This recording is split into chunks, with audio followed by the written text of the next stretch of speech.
Today should be a day of joy and Guys, remembrance. make una listen to P2B as he take analyze Tinubu's government. The way people take dey kpai, the way hunger take dey, the way things, bad things take dey happen for Nigeria. Abeg, make una listen to this P2B's speech so that una go understand wetin P2B dey fight for. Abeg, make una watch till the end as e dey go, so that you will understand everything wey P2B talk for this video. Guys, watch please and share. But over the last decade, under APC incompetent, divisive, and corrupt leadership, Nigeria has been greatly diminished. In 2007, our total debt was about 2.5 trillion,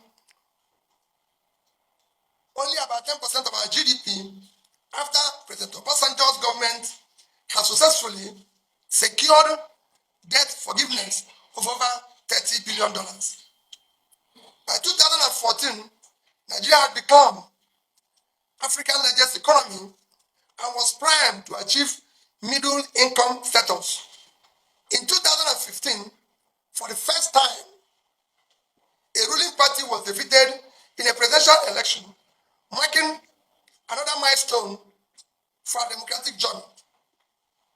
Today, the picture is bleak.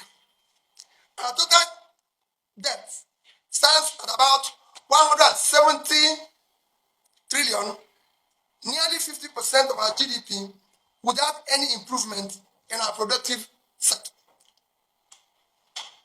Nigeria has now fallen to the fourth largest economy in Africa, behind South Africa, Egypt, and Algeria. Our democracy is now described as undemocratic. In just 1 year of this administration, 15 million Nigerians were pushed into acute poverty.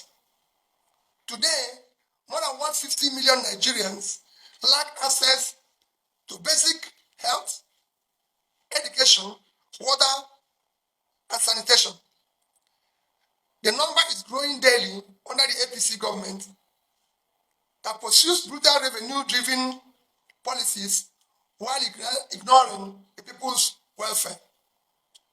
Nigeria now ranks among the lowest in the world in human development indicators. This government taxes struggling citizens and small businesses heavily while indulging in extravagance.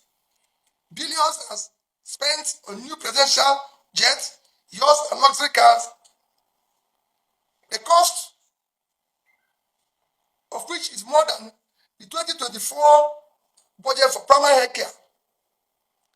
The vice president's residence was invented at a cost of 25 billion, more than the capital budget of our entire university research program and 6 university hospitals combined. Over 10 billion was budgeted for National Assembly, car park, and canteen, more than the capital budget of Ministry of Science and Technology. At the time, science is crucial for national growth. Meanwhile, Nigerians pay more for everything now and receive less. Passports, permits, electricity, petrol, food, rent, healthcare, all cost more. Yet, while supply remains unreliable, food insecurity deepens. UNICEF World Food Program projects that 33 million Nigerians will face acute hunger in 2025.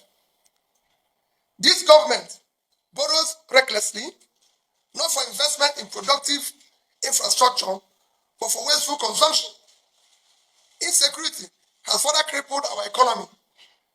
Nigerians now live in fear of traveling by road. Kidnapping has become rampant, with billions paid as ransom. Incompetence in security management has turned our country into one of the most terrorized and unsafe nations in the world. Cronyism, corruption, and disregard for rule of law have scared away investors, while other African countries have overtaken us as preferred investment destinations. Despite this mismanagement, Nigeria's potential for greatness remains. We cannot give up on the dream of a prosperous and secure nation. What we need now is competent, compassionate, and committed leadership. Our primary priority must be prudent economic management, investment in human capital, rule of law, and infrastructure development. We must mobilize our enormous natural resources to drastically reduce poverty and achieve rapid, sustained growth. We should learn from nations like China, India, Indonesia, and Bangladesh, which have turned around their economies through disciplined leadership and people-oriented policies. Nigeria too can rebound, but only if we exit the path of incompetence and fiscal irresponsibility. The current failures must not lead us to despair. They should instead fuel our determination to rebuild. Nigeria has the resources, talent, resilience to become an industrialized nation in record time. With the right leadership, we can defeat terrorism and restore security and guarantee Nigerians safe communities where enterprise and social life can thrive. We must not end a system where leaders feast while the people starve. That must end. They cannot continue to promise us that we should all fast when they are feasting, which is what is happening today. Nigerians, where politics enriches the few while many are in hunger and in starvation, must end. The old politics must end, and a new politics of prosperity for all must begin. Against all odds, we must return Nigeria to a path of prosperity and justice. We will not relent. We will not be discouraged. The mission is clear. Nigeria will rise again. I call on political leaders to reflect on the crisis confronting our nation and recognize this as a moment to transcend personal interests. We must reject corruption, bigotry, and division. We must embrace a new Nigeria where leadership is defined by competence, compassion, character, commitment. Despite today's challenges, the future remains bright. Happy Independence Day to all Nigerians. A new Nigeria is possible.